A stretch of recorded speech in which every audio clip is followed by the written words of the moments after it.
여야는 21일부터 24일까지 예정돼 있던 본회의를 국민의힘 전당대회인 22일엔 열지 않는 대신 25일까지 열기로 했습니다. 기재위 업무보고에서 여당은 원화 스테이블코인 도입 여부에 대해 논의했습니다. 국민의힘은 이재명 정부가 노란봉투법 등 기업을 옥죄는 경제정책만 추진한다고 비판했습니다.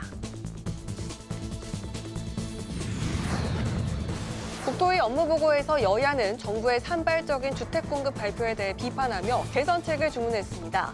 산나중기 위해선 체코 원자력발전소 수출 과정에서 미국 웨스팅하우스와의 불공정 계약 논란이 쟁점이 됐습니다. 파워 인터뷰, 오늘은 특검의 국민의힘 압수수색 시도와 여야가 대치 중인 남은 쟁점 법안들은 어떻게 처리돼야 할지 국민의힘 최영도 의원에게 들어봅니다.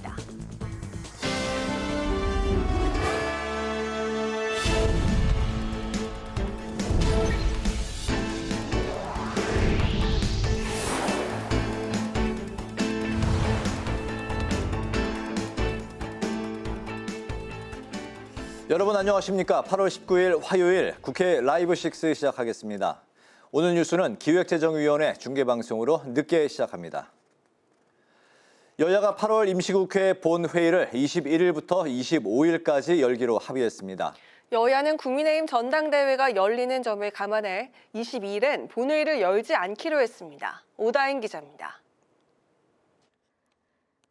8월 임시국회 본회의 일정을 협의하기 위해 우원식 국회의장 주재로 여야 원내대표단이 만났습니다. 여야는 21일부터 25일까지 본회의를 열기로 합의했는데 국민의힘 전당대회가 열리는 22일에는 본회의를 열지 않기로 했습니다. 전당대회 때문에 연기해달라, 하루만 본회의를 중지해달라 그래서 중지하게 된 거고. 그래서 뒤늦게 이렇게 일정에 대해서 합의가 이루어졌다는 점에 대해서는 저도 다행스럽게 생각을 합니다. 이에 따라 8월 임시국회 본회의는 21일과 23일, 24일, 25일 이렇게 나흘간 열립니다. 이번 본회의에선 방송문화진흥법과 한국교육방송법, 노란봉투법, 그리고 상법 개정안 등 쟁점 법안 처리가 예고돼 있습니다. 국민의힘은 이들 법안에 대해 필리버스터로 대응한다는 방침입니다. 21일 오전에 열리는 본회의에서는 지난 7월 임시국회에서 필리버스터가 종료된 방송문화진흥법과 추미애 법사위원장 임명에 대한 표결이 진행될 예정입니다.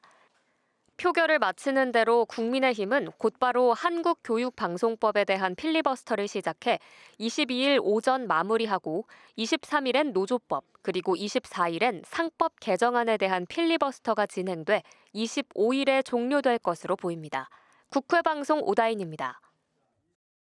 국회 기획재정위원회 기재부와 한국은행에 대한 업무보고에선 스테이블코인 도입과 이재명 정부의 경제정책 등이 쟁점이 됐습니다. 김동길 기자입니다. 기재위 전체 회의에서 더불어민주당은 원화 스테이블코인 도입의 필요성을 강조했습니다. 금융혁신의 기회를 놓쳐서는 안 된다며 조속한 도입이 필요하다고 밝혔습니다. 또 은행뿐 아니라 민간과 비은행 금융사도 참여할 수 있도록 해야 한다고 주장했습니다. 어떤 형태로든지 비금융권 있잖아요. 관여해서 스테이블 코인의 수요를, 혁신적인 수요를 창출하고 해야만이 또 우리 원화 스테이블 코인에 있지 않습니까? 확장성을 우리가 담보할 수 있는 거다라고 저는 좀 생각을 하거든요. 이창용 한국은행 총재는 원화 스테이블 코인의 필요성을 인정하면서도 은행 중심의 점진적인 도입이 필요하다고 밝혔습니다. 이 총재는 비은행 발행 허용 시 돈 세탁과 자본 유출 등의 부작용을 우려했습니다. 은행권을 중심으로 빨리 할 수 있습니다. 그래서 그 문제는 발행자에서 안전장치를 갖추고 빨리 가도 좋다고 생각합니다. 국민의힘은 이재명 정부의 경제정책을 비판하는 데 주력했습니다. 기업 중심의 경제 살리기 약속과 달리 노란봉투법과 상법 개정 등 기업을 옥죄는 정책만 추진하고 있다고 지적했습니다. 법인세 인상에 대한 우려도 제기했습니다. 지금 우리나라 경제가 상당히 무역 의존도로 높고 기업의 그런 활동에 상당히 의존하는 비율이 높기 때문에 기업 활동을 위축하는 방향으로 가서는 안 된다. 받는 거는 뭐 받더라도 더 많이 지출해서 그래서 기업이 경쟁력을 가질 수 있는 분야에 정부가 유도도 하고 집중 투자를 해서 정부하고 기업이 같이 나가면은. 구윤철 경제부총리는 노란봉투법과 상법 개정안 등에 대한 기업들의 우려를 잘 알고 있다며 이를 불식시키는 방안을 찾겠다고 밝혔습니다. 국회방송 김동길입니다. 국회 국토교통위원회가 국토부 등 소관기관으로부터 지난해 결산 내용을 보고받았습니다. 여야 의원들은 부동산 공급 대책과 SOC 예산 불용액 등 각종 현안을 점검했습니다. 김지수 기자입니다. 국토위 전체 회의에서는 정부의 주택 공급 대책 여부가 쟁점이 됐습니다. 민주당은 최근 기재부가 공공주택 3만 5천 호를 공급하겠다고 밝힌 것과 관련해 정책 발표 시스템을 재정비할 필요가 있다고 강조했습니다. 정부의 주택 공급을 산발적으로 발표하는 것, 이게 이제 부동산 참여자에게는 혼란과 잘못된 메시지를 줄 수가 있습니다. 주택 공급 발표에 대한 창구 자체를 일원화하거나 국토부와 기재부가 종합 태스크포스를 함께 꾸리는 방안이 필요하다는 겁니다. 국민의힘은 최근 서울의 집값이 마용성 중심으로 오르고 있다며 추가적인 주택 공급 대책이 필요하다고 강조했습니다. 그러면서 주택 공급 대책을 발표할 시점이 언제인지 명확히 할 필요가 있다고 주장했습니다. 좀 더 구체적으로 공급 대책을 언제쯤 내놓을 수 있다, 이 정도는 좀 말씀을 하셔야지 그래도 좀 왜냐면은 공급 대책이라는 게 굉장히 중장기 계획이지 않습니까? 김윤덕 국토부 장관은 6.27 대책은 수요 억제책이라며 전반적인 공급 대책 발표를 통해 정책을 완성하겠다고 밝혔습니다. 빠르면 8월 안에 지금 하는 것으로 원칙을 잡고 있고요. 저는 늦어도 9월 초에는 발표할 수 있고 발표하겠다 이렇게 생각하고 있습니다. 민주당은 복원된 새만금 SOC 예산이 제대로 집행되지 않고 있는 점도 지적했습니다. 잼버리 파행 책임으로 78%가 삭감됐던 예산 가운데 3천억 원을 국회가 복원했지만 수시 배정 예산으로 분류됐다 해제되는 등 집행이 미뤄지고 있다는 겁니다. 국민의힘도 국토부의 불용 예산 중 SOC 예산이 다른 분야보다 규모가 많다고 꼬집었습니다. 불용 예산이 1조 3천억 원, 다음 해로 넘긴 2월 규모도 9천억 원이라며 SOC 예산에 대한 수요 예측에 문제가 있다고 지적했습니다. 한편 오늘 회의에서는 교통법안심사소위원회의 정수를 13인에서 15인으로 변경하는 소위 구성 변경의 건이 통과됐습니다. 국회방송 김지수입니다. 산업통상자원 중소벤처기업위원회는 체코 원전 사업 수주를 위해 한수원과 한전이 미국 웨스팅하우스의 불공정 요구를 수용했다는 의혹이 도마에 올랐습니다. 문화체육관광위원회는 청년 문화예술 패스와 스포츠 R&D 활성화 등을 위한 재정 정책을 논의했습니다. 한규미 기자가 전합니다. 산자위 전체 회의에서는 한국수력원자력과 한국전력이 윤 정부 당시 체코 원전 사업을 수주하기 위해 미국 웨스팅하우스와 불리한 계약을 맺었다는 의혹을 집중 추궁했습니다. 적정하고 타당한 계약인지 아니면 50년이라는 장기간 동안 1조 원 이상의 터무니없는 부담 조건을 수용한 종속계약, 밀실계약, 비밀계약인지 매우 의심스러운 상황입니다. 국민의힘은 문 정부에서 탈원전 정책을 추진하며 체코 원전 계약을 연장하지 않아 비용 문제가 불거졌다고 주장했습니다. 그럼 2017년에 10년 연장 계약을 해야 되는데 그때 안 해가지고 2017년도에도 3천만 불 단위로 계약을 했었더라면 이번에 이런 문제들이 좀 많이 해소가 됐지 않았나 하는 생각이고.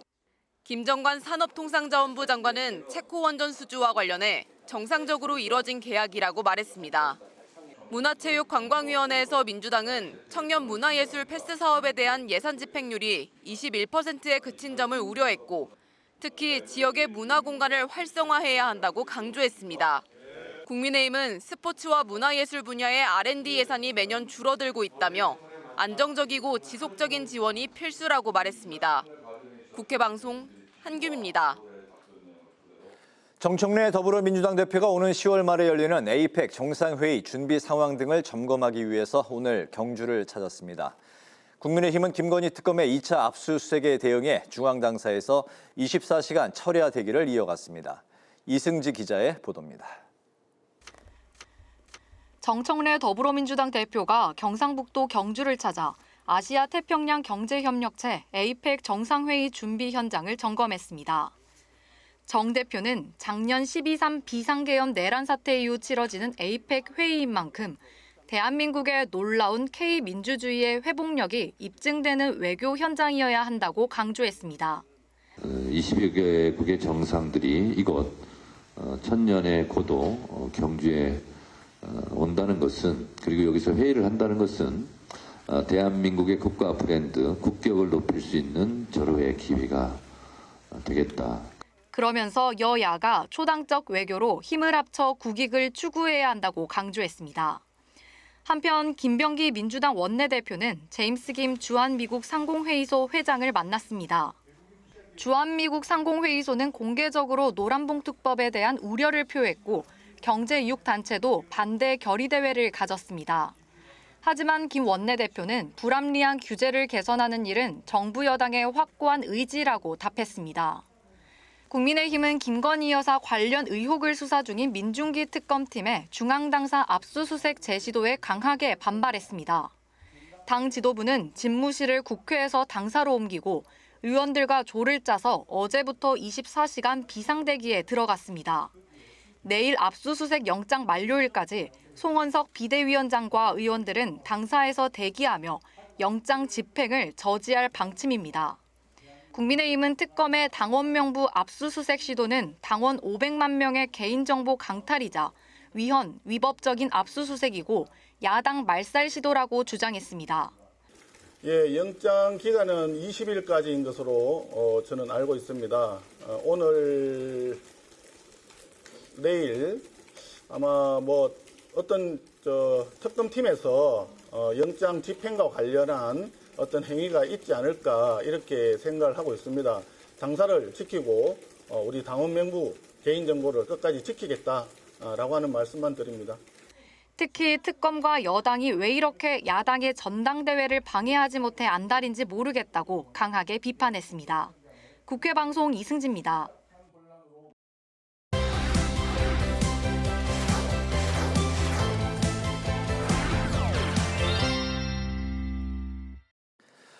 네, 오늘 이슈픽 서원한 개건 기자와 함께 민주당과 대통령실, 당정 간 정책 추진에 대한 이야기를 나눠보겠습니다. 서 기자, 어서 오십시오. 네, 안녕하십니까. 대통령실과 민주당 언론 개혁에도 운을 띄우고 있는데 고의적으로 오보를 내는 게 입증이 되면 징벌적 손해배상제를 도입하겠다. 이게 이제 주요 골자인데요. 이재명 대통령도 이에 이제 화답을 하고 있다고요? 네, 그렇습니다. 언론개혁, 민주당이 꾸준히 얘기를 했었는데 어제 국무회의 때 이재명 대통령 이 왜곡 보도에 대한 징벌적 손해배상제 도입의 필요성을 언급을 했습니다. 네. 이 정청래 민주당 대표가 이 언론개혁에 드라이브를 걸고 있는 상황에서 이 논의가 조금 더 탄력을 받을 것이다라는 분석이 나오는 대목인데요.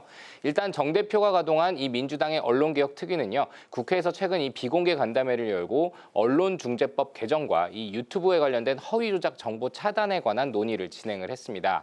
이 언론중재법 개정안의 큰 틀은요. 언론의 악의적인 보도로 인격권이 침해된 경우 법원이 이 징벌적 손해배상을 명령할 수 있도록 하는 내용을 담고 있습니다. 네. 흔히 이 가짜뉴스라고 통용되는 이 악의적인 보도에 대해서 더 큰 책임을 물려서 이를 예방할 수 있게끔 하겠다라는 취지로 보시면 됩니다.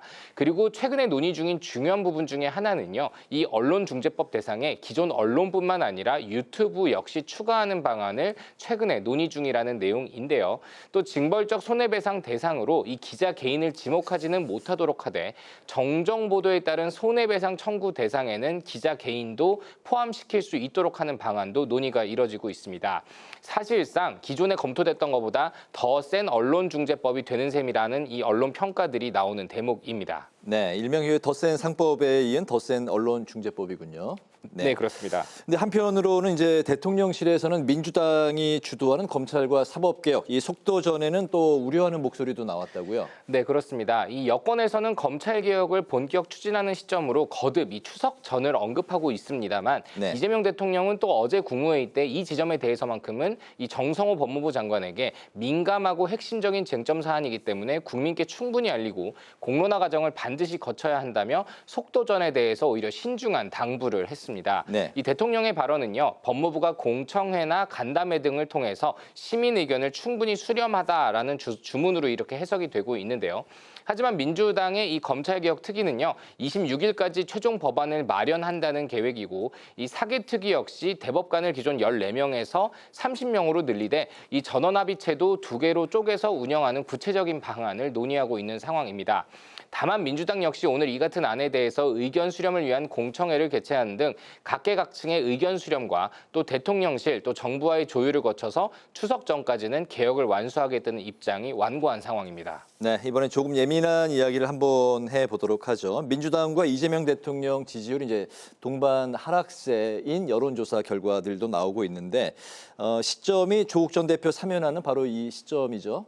네, 그렇습니다. 일단 민주당 최근에 하락세를 보이고 있는 지지율 여론조사 결과들에 대해서 보수적으로 생각하겠다. 이 검찰개혁이나 사법개혁 또 미국과 일본의 정상회담 등 주요 외교정책 이벤트들이 있기 때문에 이를 잘 추진하면 지지율이 반등할 수 있을 것이다 라고 공식적으로는 담담한 입장을 내놨습니다만 네. 그럼에도 이 지지율의 흐름에 대해서만큼은 예의주시하고 있는 분위기가 읽힙니다. 네. 일단 강성 여권 지지층에서는요. 조국 전 대표에 대해서 무리한 수사와 기소의 피해자라는 목소리가 강하게 나오는 것은 맞습니다. 하지만 민주당 일각에선 이 조 전 대표가 사면 이후 공개 행보를 본격화하면서 또 언론 인터뷰에서는 내년 6월 선거에 대해서 출마를 공식적으로 사실상 선언하는 듯한 발언을 계속하고 있거든요. 때문에 이 지점이 민심을 출렁이게 하는 것은 아닌지에 대한 우려가 나옵니다. 그리고 당장 이런 사면과 복권에 따른 정치적 부담이 이재명 대통령과 민주당에게 돌아간 모양새를 보이고 있기 때문이기도 한데요. 네. 이 여러 여론조사 결과를 통칭하면 이 민주당이 최근에 이 사면 이후에 지지율의 하락세를 보이는 것은 좀 명확한 흐름인 것 같습니다. 그리고 그 하락한 만큼 이 국민의힘의 지지율이 상승했다라는 포인트들도 나오고 있는데요. 이 여론조사 기관들은 이 광복적 특사 논란과 주식 양도세 정책 등에 대한 반발이 복합적으로 작용한 결과로 보인다라고 분석을 하면서 이 민주당의 강성 지지층 중심으로 정책이 펼쳐지다 보니까 중도층의 이탈이 초래한 것으로 보인다라고 분석하기도 했습니다. 이 때문에 이 민주당이 조국 사면을 포함해서 이 강성 지지층의 목소리를 중심으로 한 정책 추진들이 이 민심의 입안에 얼마나 파장을 미칠 것인지에 대해서는 예의주시해야 한다라는 분위기가 민주당 내에서 보이고 있습니다. 그렇군요. 이번에는 전당대회를 앞둔 국민의힘 이야기로 넘어가 보죠. 지지율이 회복하는 등 반등의 길을 잡았다 이런 이제 평가도 나오고 있는데 전당대회에서 윤석열 전 대통령의 그 리스크를 제대로 털어내지 못하면 중도 확장에는 한계에 직면할 거다 이런 우려도 나온다고요? 네, 그렇습니다. 이 조국 전 대표 사면에 대해서 안철수 당대표 후보가 최근에 땡큐라고 얘기를 했던 것처럼 이 정부와 여당의 지지율이 하락하는 것에 대해서는 거꾸로 국민의힘에게는 반명 또 보수 결집의 기회를 잡았다는 분위기가 읽힙니다. 네. 이 송원석 국민의힘 비상대책위원장 겸 원내대표 이 오늘 원내대책 회의 때 이재명 대통령이 아직도 대한민국의 대통령이 아니라 이 더불어민주당의 당대표인 것처럼 착각하고 있다라면서 특정 정파에 근거한 국정 운영은 반드시 실패한다라고 강하게 비판을 했습니다. 하지만 국민의힘 역시 이 전당대회라는 중요한 이벤트를 앞두고 이런 지지율 흐름이 일시적인 반사이익에 그치지 않을까 하는 우려도 읽힙니다. 일단 윤석열 전 대통령과의 관계 설정을 둘러싼 이 당권 주자들 간의 입장 차이가 여전히 전당대회 가장 중요한 이슈 중에 하나가 되고 있고요. 또 강성 유튜버 전한길 씨로 인한 이 극우 논란까지 겹치면서 전당대회 컨벤션 효과를 제대로 누리지 못하고 있는 게 아니냐라는 우려가 나옵니다. 네. 그리고 일단 민주당은 당원들에게 약속했던 개혁 정책들을 추진해야만 한다는 분위기가 읽히고 있는데 국민의힘 역시 전당대회 결과에 따라서 강성 당원들의 목소리가 더 많이 반영되는 방향으로 갈 여지가 남아있기 때문에 국민의힘이 새 지도부 출범과 함께 협치 시도를 다시 본격화할 것인지 아니면 이 민주당의 강성 정책 속도전에 다시 투쟁 국면으로 가게 될 것인지 이 분수령이 되는 게 바로 전당대회가 될 것으로 보입니다. 네, 이슈픽 여기까지 듣겠습니다. 서완한 개건 기자와 함께했습니다. 말씀 고맙습니다.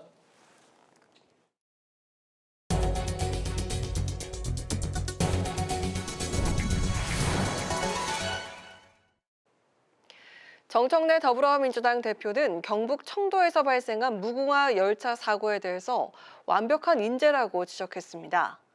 정 대표는 경주 에이펙 정상회의 현장 점검 중 기자들과 만나 사고가 왜 일어났는지 철저히 파악하고 돌아가시거나 다치신 분들을 도울 일이 있으면 충분히 돕겠다고 말했습니다. 정 대표는 발생하지 말아야 할 사고가 발생했다며 재난대책위원장으로 임명한 윤건영 의원에게 필요한 대책 마련을 긴급 지시했다고 밝혔습니다. 국민의힘이 최교진 교육부 장관 후보자에 대해 교육수장의 자격이 없다며 이재명 대통령의 지명 처리를 촉구했습니다. 송원석 비대위원장은 최 후보자가 천안함 폭침 사건 당시 음모론을 본인의 SNS에 공유한 바 있고 정치적으로도 매우 편향됐다고 비판했습니다. 이와 함께 최 후보자가 음주운전으로 벌금형도 선고받은 전력이 있다며 국민적 분노와 학부모의 우려를 감안해 이 대통령이 지명을 철회해야 한다고 주장했습니다. 조국 전 혁신당 대표가 오는 주말 문재인 전 대통령을 예방합니다. 윤재관 수석 대변인은 조 전 대표가 오는 24일과 25일 봉하마을에서 문 전 대통령을 예방하고 노무현 전 대통령의 묘소도 참배할 것이라고 설명했습니다.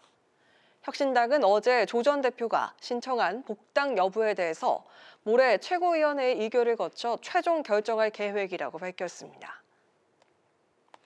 우원식 의장이 이준석 개혁신당 신임 대표를 접견했습니다. 우원식 의장은 개혁신당이 지난 비상계엄 과정에서 계엄 해제와 탄핵을 함께했던 정당이라며 대한민국의 정치 발전에 더 많은 기여를 해달라고 당부했습니다. 이준석 대표는 우 의장의 리더십에 개혁신당도 협조하겠다며 야당 목소리도 다원성의 일원으로 비치도록 조정하는 역할을 해줄 거라 믿어 의심치 않는다고 답했습니다.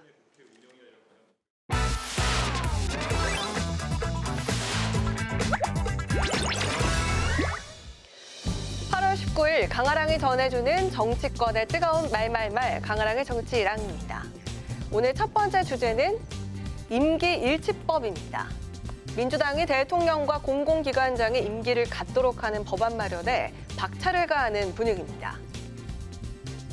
윤석열의 알박기를 제거해서 공공기관을 정상화하겠습니다. 핵심은 대통령 임기와 공공기관장의 임기를 일치시켜 책임성과 투명성을 강화하는 것입니다. 제2의 김영석이 등장하지 못하도록 법적 장치를 마련하겠습니다. 최근 김영석 독립기념관장의 이 같은 발언 논란을 계기로 공공기관장 알박기 인사 문제를 정리하려는 것으로 풀이되고 있습니다. 이번에 추진되는 개정안은 대통령 임기 5년과 공공기관장 임기 3년을 일치시키자는 내용부터 이전 정권에서 임명된 공공기관장들은 남은 임기와 무관하게 일괄 면직되거나 새 대통령의 재신임 절차를 거치게 하는 방식 등 다양합니다. 김영석 독립기념관장에 대한 즉시 파면을 요청을 하고 있는데 대통령실에서는 좀 어떻게 바라보고 있는지. 네, 임기제인 만큼 현재 김영석 관장의 자격 여부에 대해서 대통령실이 특별히 밝힐 수 있는 입장이 따로 있지는 않습니다만 이처럼 법으로 임기가 보장돼 있어 자진 사퇴가 아닌 이상 전 정부 인사를 물러나게 할 방법이 마땅치 않은 현실이기 때문입니다. 코드가 맞지 않은 인사와의 불편한 동거를 법적으로 확실하게 매듭을 짓자는 민주당의 의지가 담긴 법안인 건데요. 대통령이 바뀌면은 전체적으로 재신임 절차를 밟아야 됩니다. 인사에 대해서 갈등이나 분열을 줄일 수 있고. 앞서 문재인 정부에서 윤석열 정부로 바뀌는 과정에서 전현희 전 권익위원장과 한상혁 전 방통위원장 등이 알박기 논란의 중심에 서기도 했습니다. 당시 전현희 권익위원장은 사퇴 압박에도 불구하고 끝까지 임기를 마친 바가 있습니다. 민주당은 9월 정기국회에서 처리해 전 정부에서 임명된 공공기관장들을 정리하겠다는 뜻을 분명히 했습니다. 이 법안이 도입된다면 정권이 바뀔 때마다 불거지는 거취 및 정치적 논란의 악순환이 해결될 수 있을지 추후 입법 상황에 이목이 집중됩니다. 자, 이어서 오늘 두 번째 주제입니다. 악수 패싱입니다. 오늘 당신이었다면 진정한 용서는 완전한 내란 세력 척결과 같은 말이라고 말하셨을 것이라 확신합니다. 어제 김대중 전 대통령의 16주기 추모식에서 만난 여야 대표가 악수조차 하지 않은 장면을 두고 정치권의 우려가 이어지고 있습니다. 내란 옹호하는 정당의 어떤 비대위원장이나 나중에 대표를 인정할 수 있겠느냐라는 그런 입장이신 것 같고요. 때문에 내란 문제는 진짜 역사의 주문을만 심판을 해야 된다라고 보기 때문에 그런 게로 봐주시면 될 것 같습니다.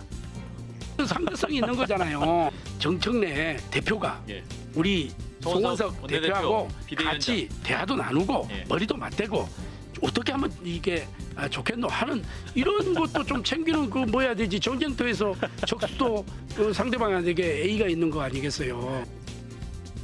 이처럼 유례 없는 여야 대표의 악수 패싱은 정청래 대표의 악수하지 않겠다라는 공언이 발단이 된 것으로 보입니다.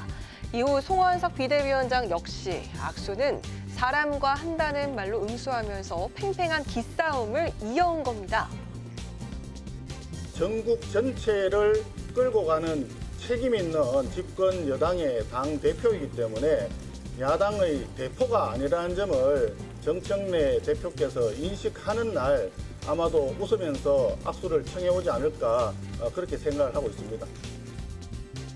모쪼록 향후 국회에선 여야가 허심탄회한 대화와 논의의 장이 만들어질 수 있었으면 하는 바람입니다. 지금까지 강아랑의 정치 랑이었습니다.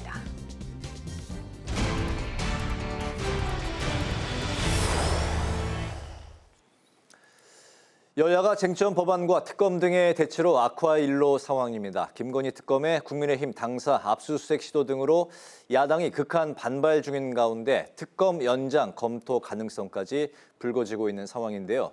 오늘은 국회 법사위원이신 박지원 더불어민주당 의원과 전화로 연결해서 국회 상황을 비롯한 특검 관련 이야기를 짚어보도록 하겠습니다.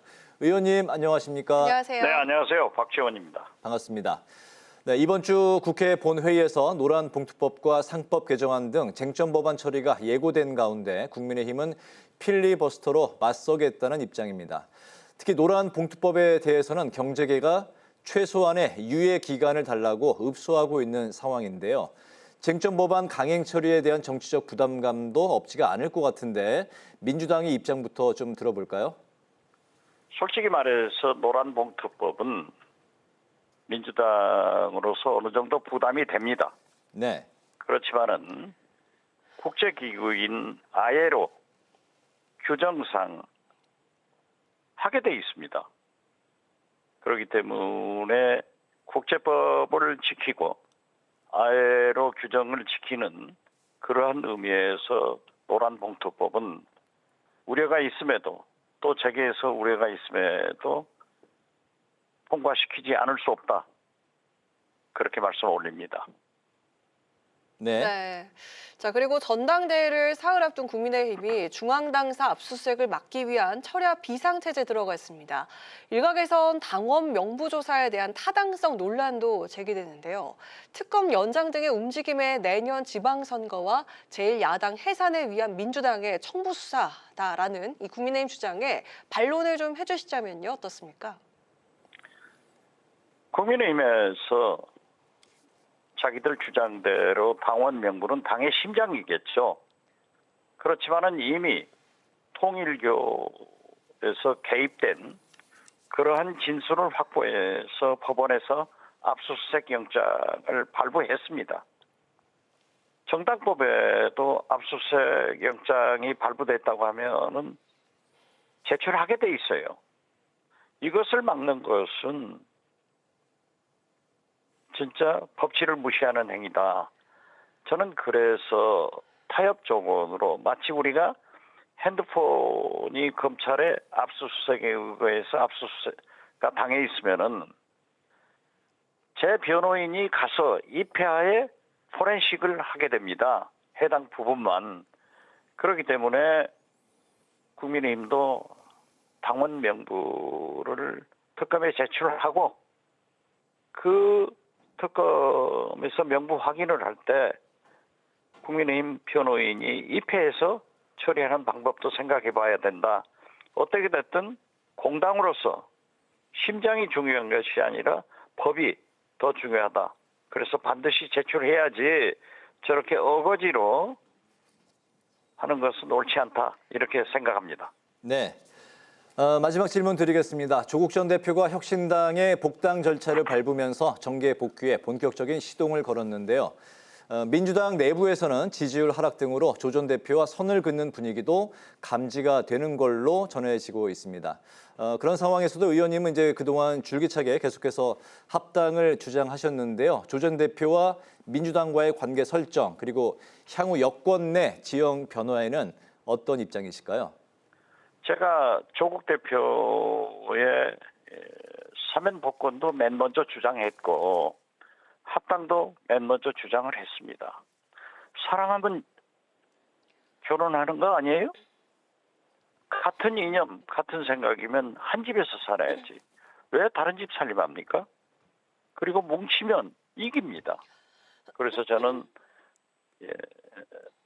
통합하는 것이 가장 바람직하다 이렇게 생각하고 그 이해 득실에 대해서는 소탐대실하지 말자.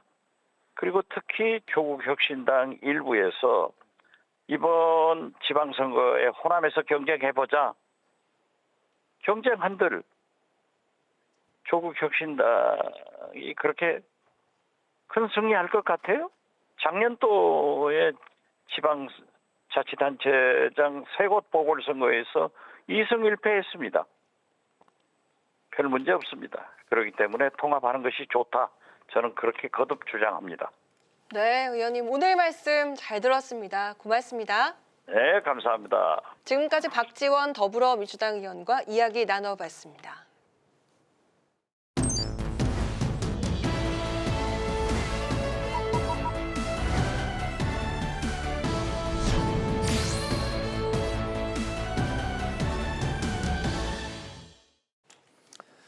네, 정치 현안에 대한 입장과 해법을 국회의원에게 직접 들어보는 파워 인터뷰. 오늘은 최영도 국민의힘 의원을 모시고 방송법을 비롯한 남은 쟁점 법안 처리와 여야 현안에 대한 의견을 들어보겠습니다.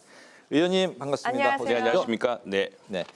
오늘 국민의힘이 특검의 당원 명부 압수수색 시도에 맞서서 비상 대결을 이제 이어갔습니다. 국민의힘은 이제 특검 수사를 정치 보복이다 이렇게 이제 규정을 하고 내일까지 철야 항쟁을 하겠다고 이제 선언을 했는데요. 이제 이와 관련한 앞으로의 상황부터 좀 들어볼까요? 네, 이 상당히 선진 민주국가, 민주주의 국가라고 하는 것은 결국에는 대의 정치와 정당 민주주의를 통해서 일어납니다. 네. 우리 아시다시피 유구한 전통의 민주주의 나라치고 정당 민주주의가 아닌 나라가 없습니다. 그 핵심은 정당법이고 그 정당 결선과 정당의 자유에 관한 문제입니다. 네. 그런데 지금은 통신사 한가운데 고객 정보 일부가 유출됐다고 온 나라가 난리인데 500만 가까운 우리 당원 명부, 당원의 신상을 모두 가져가겠다. 심지어 계좌번호까지 가져가겠다는 것, 이건 명백한 정당 탄압이고 정당 민주주의의 정면으로 위배하는 것입니다. 실제로 그래서 이 뭐 논란 자체가 무슨 갑작스레 어느 정당이 경선을 앞두고 특정한 뭐 세력이 대거 입당한 것을 확인하겠다고 하는 건데 그 자체가 아주 무모한 이야기고 아무런 증거가 없습니다. 그래서 우리 당에서 의심되는 사람들, 예컨대 뭐 그렇게 주장할 수 있는 근거가 있지 않겠습니까? 뭐 누구 어떻게 했다든가 의심하는 사람들 한 20명 정도의 명단을 달라고 해봤습니다. 해봤더니 그 사람 당원이 아닙니다. 네. 그리고 저는 저희들도 국회의원이나 당의 위원장들은 각 지역별로 당원들의 숫자가 늘어나고 줄어들고 잘 상황을 알고 있습니다. 그런 상황이 전혀 없었고요. 그런데 돌연 일부 일방적인 주장을 가지고서 갑자기 정당 명부를 전체 다 내놔라, 다 보겠다고 하는 것은 바로 정당 민주주의에 대한 정면 도전이고 헌법이 보장한 정당법이 보장한 자유를 침해한 일이기 때문에 있을 수가 없는 일입니다. 그러니까 여러 가지로 지금 계속 그 특별 검찰과도 논의를 하고 있는데 그 검증할 방법은 여러 가지가 있습니다. 의심스러운 사람들을 달라든가 뭐 정당원에 실제로 정가 감소가 그 시기에 있었는지를 보면 되는 것이고 특히 이제 무슨 몇만 명이 갑자기 입당했다 뭐 이런 거 주장 아니겠습니까? 선거에 영향을 미칠 만한 그런 분명한 추이만 보면 되는 것인데 그게 전체적으로 숫자가 필요하다 이건 뭐 어불성설이고요. 있을 수 없는 일이 더욱이 우리 코미디언 영화 보면은 영장이라고 특 주지 않습니까? 실제로 어떤 경우는 영장도 아닌 걸 가지고 영장으로 제시해서 막 수색하는 경우가 나옵니다. 이번 경우가 코미디 같은 일인데 영장에 정당의 당원 명부를 볼 수 있는 근거 하나도 없습니다. 네, 알겠습니다. 그걸 가지고서 한다는 것은 이건 특검이 정말로 무도하고 정당 민주주의라든가 우리 대한민국의 민주주의에 있을 수 없는 일을 진행하고 있는 것이고 법원이 그와 무관하게 압수수색 영장을 그렇게 발부한 역시도 그것도 정말 상권분립의 나라에서 있을 수 없는 일이라고 생각하고 있습니다. 또 이런 가운데 민주당은 방송법과 노란봉투법 등 남은 쟁점 법안들을 처리하겠다 이렇게 예고를 했습니다. 본회의는 21일부터 25일까지 열리는데 22일은 또 그 국민의힘 전당대회 아니겠습니까? 제외가 된다고 하는데 이 쟁점 법안들에 대해서 국민의힘은 어떤 대응책을 갖고 계십니까? 지금 저희들이 계속 필리버스터 24시간 내에 이제 민주당이 중단시킬 수 있는 참 제한적인 정말 우리 참 인색합니다. 필리버스터라는 것이 소수당이 다수당의 이 숫자 밀어붙이는 데 대해서 그걸 막을 수 있는 최소한의 보루 같은 거거든요. 물리적으로 그러니까 인간의 체력이 허용하는 범위 내에서 무제한 토론을 통해서 막겠다는 것인데 그걸 24시간 내에 끝내도록 되어 있습니다. 끝내도록 되어 있고 또 그것도 민주당도 또 나눴습니다. 다 심지어는 더 씁니다. 그걸 차례대로 하면서 그런 상황이 진행되고 있습니다만 저희들이 필리버스터를 안 할 수 없는 이유는 그동안 우리 야당과 수기 없이 그리고 수많은 당사자의 걱정과 우려가 있거든요. 특히 기업계에 큰 걱정이 있는데 밀어붙이는 데 대해서 그걸 다시 한번 숙고를 요구하고 또 국민들에게도 왜 이 법안이 이렇게 심각한 문제인지를 알리는 것입니다. 그것인데 그나마 약간의 그 효용이 있었다고 한다면은 만일 그나마 우리가 이런 필리버스터를 하지 않았다고 한다면은 지금 노랑봉투법이나 상법 개정안 우리 경제계가 크게 걱정하고 있는 이런 것안도 지난 8월 3일 날, 4일 날, 8월 3일이죠.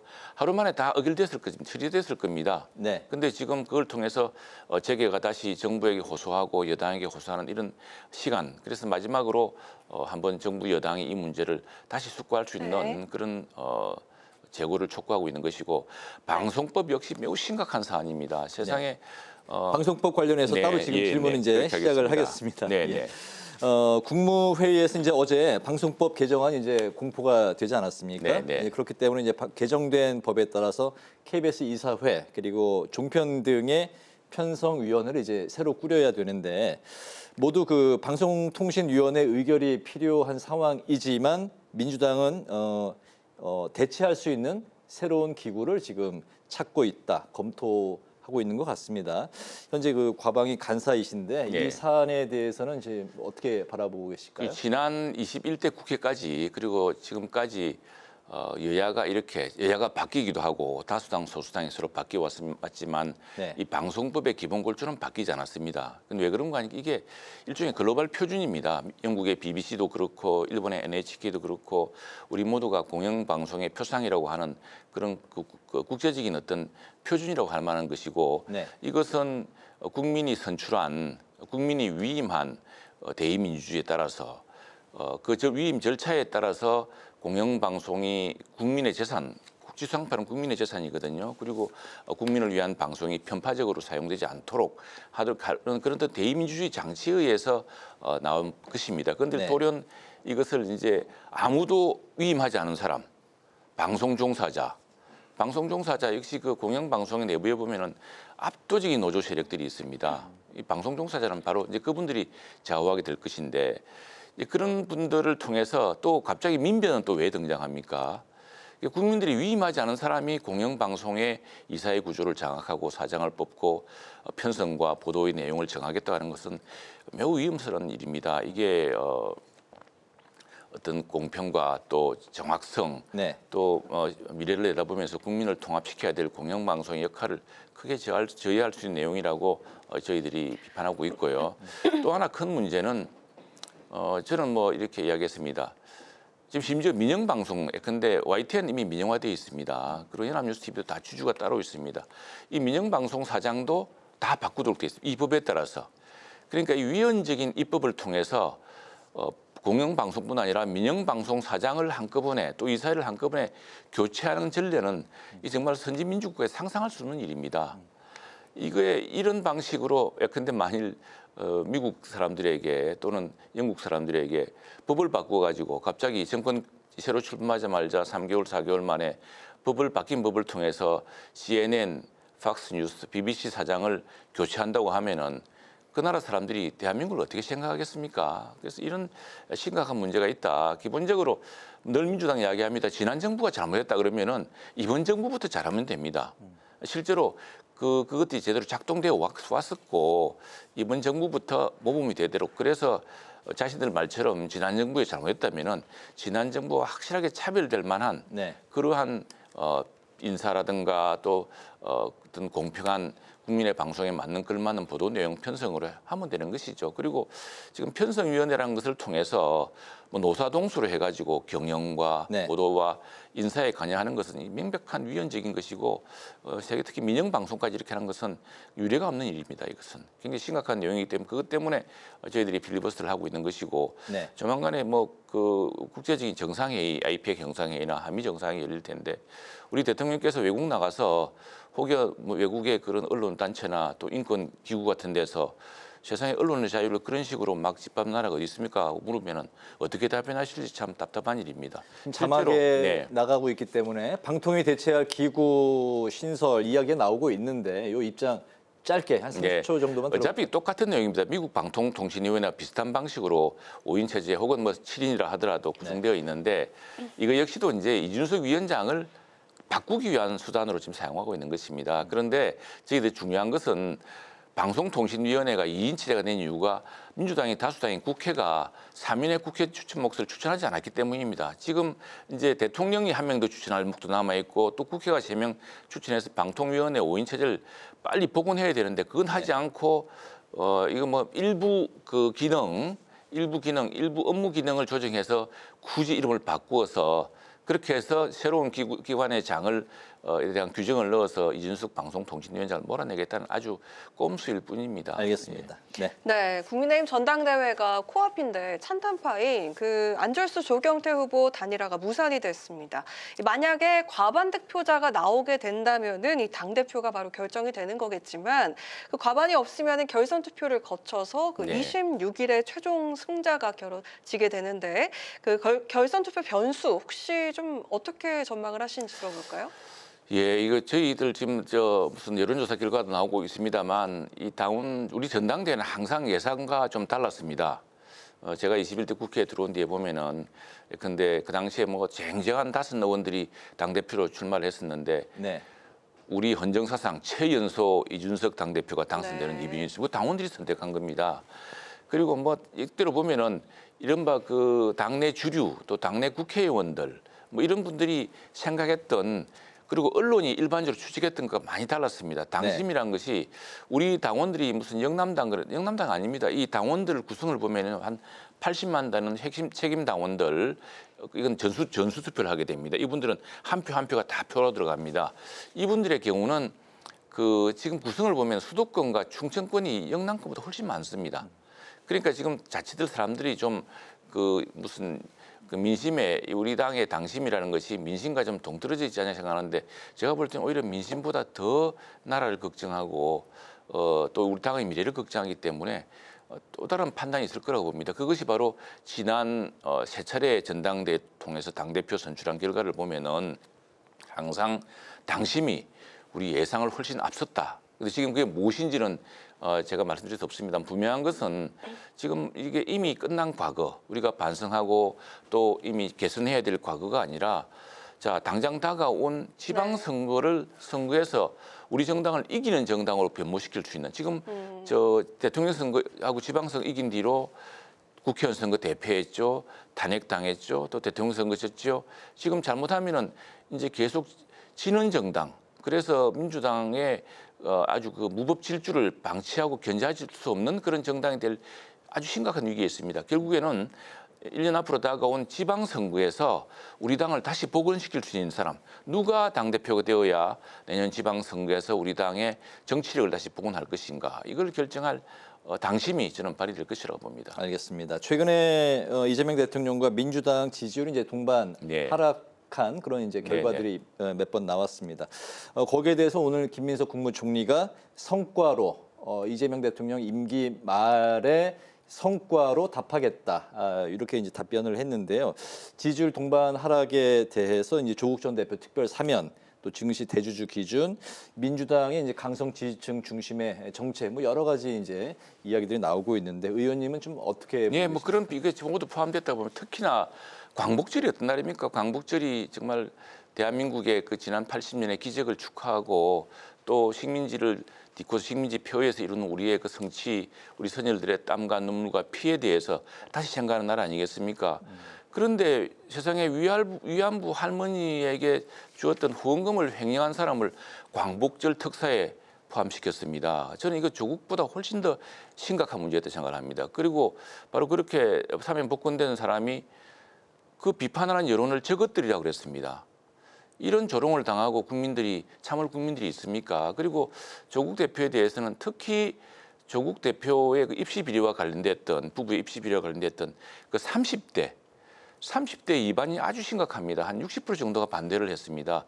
왜냐하면 지금 뭐 50대 이분들은 뭐 조국 대표 입시 비리 뭐 그 정도 가지고 그렇게 할 거 있나라는 그런 여론이 있지만, 그러나 같은 시기에 조국 대표의 아들 딸과 경쟁했던 30대의 그 사람들, 심지어 제가 보니까 한겨레 신문에 여기자가 칼럼에 쓴 거 보니까 아주 신랄하더라고요. 보니까 그건 정말 조로란불이라는 그 말을 내었던, 국민들의 큰 이반을 불렀던 그 현상에 대해서 조국 대표 당사자도 사과 한 번에 하지 않고, 또 민주당도 그렇게 국민 여론이 이미 부정적인데도 강행하고, 이런 문제가 있고, 더 큰 문제는 지금 나라가 굉장히 어려운데 이 경제 사정을 생각하지 않은 이른바 노랑봉투법이라든가 상법 개정안, 이것 때문에 한동안 오르던 주가까지 다시 출렁거리지 않습니까? 이런 것들이 매우 큰 걱정으로, 그리고 지금 몇몇 장관 인사에서 보는 이런 국민들을 완전히 안중에 없이 국민들이 뭐라 그러든 임명을 강행하는, 지금 깨달아야 될 것은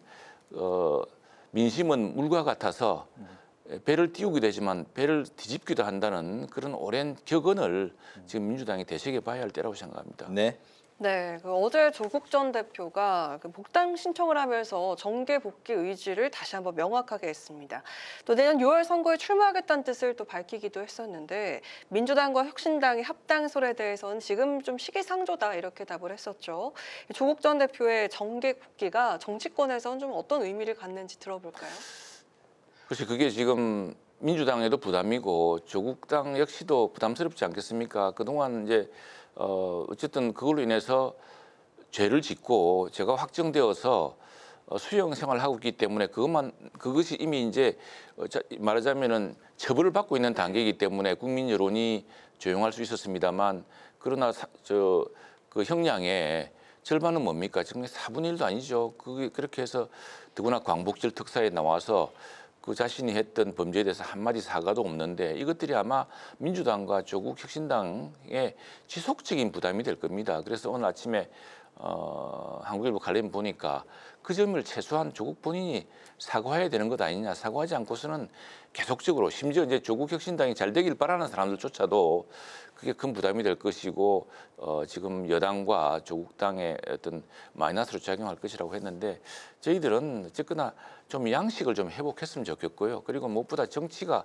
제대로 복원되기를 기대합니다. 네, 알겠습니다. 지난번에 나오셨을 때도 언론 이야기는 이제 많이 하셨는데 여전히 그 일간 신문들을 많이 예. 아니 습관 신문이 가장 업데이트했기 때문에 사실 오늘 정신이 없어가지고 오늘 신문 내용을 충분히 보지를 못해서 그래서 가장 최근에 나온 뉴스가 뭔지 보려고 지금 잠깐 가져왔습니다. 네, 열심히 열공하시는 최영두 국민의힘 의원과 오늘 파워 인터뷰 시간을 가져봤습니다. 오늘 말씀 잘 들었습니다. 앞으로도 행보 저희가 열심히 잘 지켜보겠습니다. 고맙습니다. 네, 고맙습니다. 네, 오늘 국회 라이브 6 여기까지입니다. 시청해주신 여러분 고맙습니다.